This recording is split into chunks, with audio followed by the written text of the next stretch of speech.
Today I'm going to be commenting on a lot of different videos, so stay tuned to see what I have to say.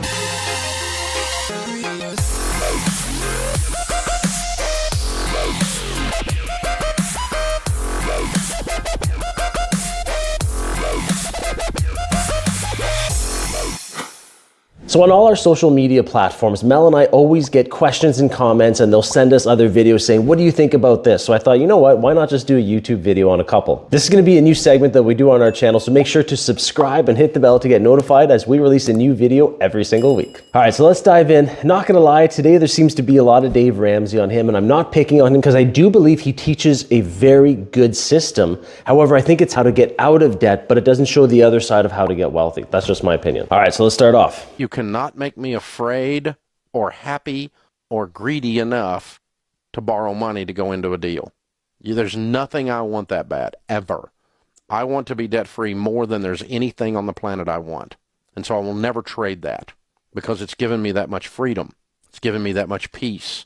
And I'm convinced it's one of the reasons I've become wealthy is I don't have any stinking payments. Okay, so I don't have any payments. So again, I do agree with Dave Ramsey in if you're in bad debt, like that's what we have to clarify. If you're in bad debt and you have credit card payments and car payments and loan payments and not for real estate, I'm just talking about bad debt, right? I 100% agree with him, right? Get out of that bad debt. However, like I mentioned earlier, I think he paints all debt with a certain paintbrush, right? And again, it's worked for him, so I don't want to say anything, but I know that debt has worked for Mel and I, good debt, right? So I think it's just, again, his concept is no debt whatsoever, pay everything off, and then save up. It's just a different concept from Robert Kiyosaki, who I agree with. Most people know running up a bunch of debt is not going to cause anything but problems. Most people, when it comes to money, already know they need to live on less than they make and they ought to have a written plan. Most people know that buying a bunch of stuff to impress people you don't even like with a bunch of money that you don't even have is a bad idea. Most people know these things, but what you do then flows out of your belief system. So I spend all my time trying to change your beliefs, because once I change your beliefs, I've changed your behaviors. That's how your life gets transformed. So the one point there, I do agree with him saying buying stuff just to impress people, okay? And if you're looking, I'm just in my house right now. Mel and I just renovated it. We didn't buy this house from day one with renovations from day one. We worked hard, we bought a lot of real estate, and it has paid for itself, right? However, I do agree with him. Some people will go and buy the fancy car, buy the fancy house, buy the fancy trips, just to impress people that don't even care about it, right? You think they care, but they don't. So I do agree 100% with him. Don't waste your money on trying to impress people. And I do agree with him, don't live beyond your means. So this is when I agree with Dave Ramsey here in regards to stop trying to impress, the Joneses, keep up with the Joneses, and then don't live outside of your means, right? So if you're making X amount, don't spend this much.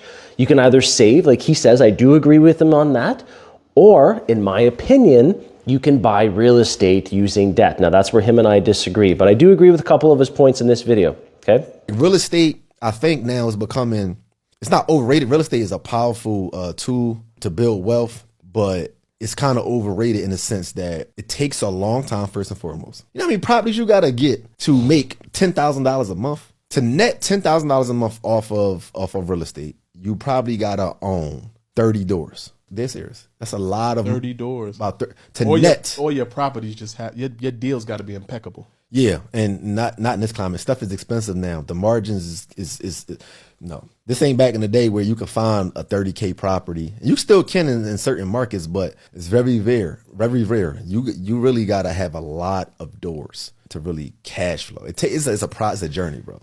So, okay, two smart guys. I love what they're saying. I do agree real estate is not a get rich overnight, right? We all know that. These guys know that. I love what they're saying. And I love that because you'll see a lot of people like, hey, you'll be a millionaire tomorrow. Well, that's not the way real estate works. And I love that they're driving that point home.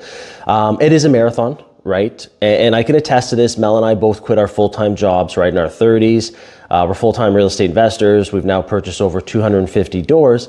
And think about how much cash flow that can give you. So this is why I love what they're saying. Don't just look at just the cash flow from the doors. If you want to make, let's use this example, $10,000 a month. Well, how many doors would you need and reverse engineer? And like they're saying, that's going to be tough. I agree with them. So why don't you look at other things, right? Maybe buying, buy and flip, right? Can you go and get $50,000, $60,000? right? You do a couple of those a year once you understand how to do them. Like I'm typically a buy and hold guy, but we do flips.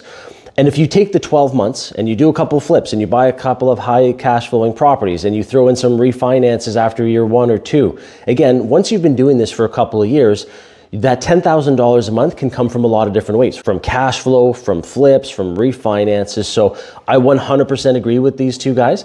And I'm thinking, equip yourself as a real estate investor to do more than just have cash flow from properties. Learn how to do different types of real estate deals. If you could borrow $1 billion, 0% interest for 10 years, would you do it? No. Even though you could put it in treasuries and pay it off after the 10 years. You could lock in 10-year treasury right now, 10% or 5%. It's not worth it. I don't borrow money. There we go. Okay, so again, I love Dave Ramsey, I love his philosophy, but Hey, stop the video for a second. I wanted to talk to you about a turnkey income property provider that Mel and I have purchased properties for. Now listen up. If you are looking for a income property, then you don't have the time for it. I have a solution for you that I have invested in myself. They will find the property for you, they will renovate it for you, they will give you a turnkey product, and they will get tenants in there for you after screening it and manage the property. Does this sound too good to be true? It is not. Click the link below, go check out this exclusive list, find your next turnkey income property, and book your free call with them so they can go through all the benefits of what they provide. And you'll be investing in properties just like Mel and I. Okay, enough excitement about this. Let's get back to the episode. if you could borrow $1 billion at 0% interest for, I think they said 5 years, think of how much stuff you could do with that, right? And I mean, obviously investments, okay? You'd have to pay it back after the 5 or so years that they said. But you could, even if you invested it in a stable investment, making 2-3%, you're still way ahead.